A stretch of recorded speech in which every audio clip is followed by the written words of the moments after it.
you want to be in the fat burning zone, then sit all day. I'm not even joking, that is really the case. So when energy demands are at these lower levels, that's when we use fat oxidation. It's the most efficient and easiest energy. But obviously we don't lose weight from that, right? And that's because the fat burning zone isn't the most efficient for weight loss. So while lower intensity exercise is using fat to help you create energy, it isn't actually burning or expending enough total calories either during or after the workout to create fat loss. And I'm not a big believer in restricting your calories a lot, but we do need to have a little bit of a deficit for fat loss to occur. And the fat loss doesn't come from being in a fat loss zone, it comes from expending more calories that are usually in those higher intensity zones. And that's why it's more important to focus in on better quality of exercise than it is to focus on more and more and more in this fat burning zone. So here's what you need to focus in on. Weight training is number one because it builds lean muscle. And give me a like if you have done a weight training workout and you've looked at your watch or seen how many calories you've expended and you've been like, it's not that many, 𝗙𝘁, what the heck are you talking about? It's not actually during the weight training that you are going to expend a lot of calories necessarily. You might, but you might not. It's the after effect. What happens is as your body is repairing the lean muscle to this new greater level of lean muscle, it revs up your metabolic rate. Plus, muscle is very metabolically active, which means it needs more calories to maintain its size at rest.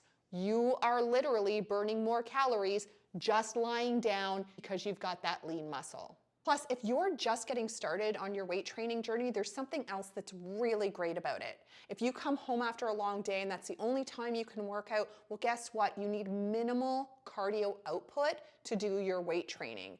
It means you can come home feeling a little bit more tired. You don't need to have this huge amount of huff-puff energy in order to get started with your weight training. Number two is high intensity interval training. So instead of a long bouts of this fat burning low intensity zone, you're gonna do quick bursts of all out intensity.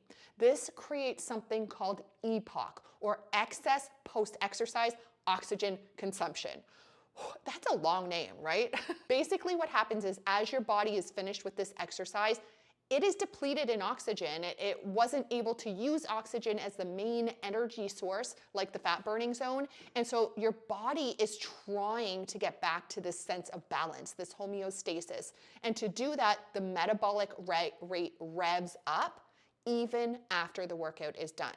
What that means is you burn more calories long after that workout is complete. And number three is focus on more protein. And yes, it is to help fuel your weight training workouts and to help maintain your lean muscle with fat loss. And remember, lean muscle is that metabolically active tissue in the body. It's gonna help burn more calories. There's another reason.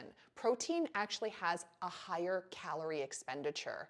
So what that means is that when you eat it, your metabolic rate revs up a little bit trying to digest this food. So if you're somebody that just needs to make a couple of small changes to the way you eat or exercise, for example, then start with that protein. Start by just swapping out a food that's lower protein for a food that's a little bit higher protein. It is a great and easy place to start.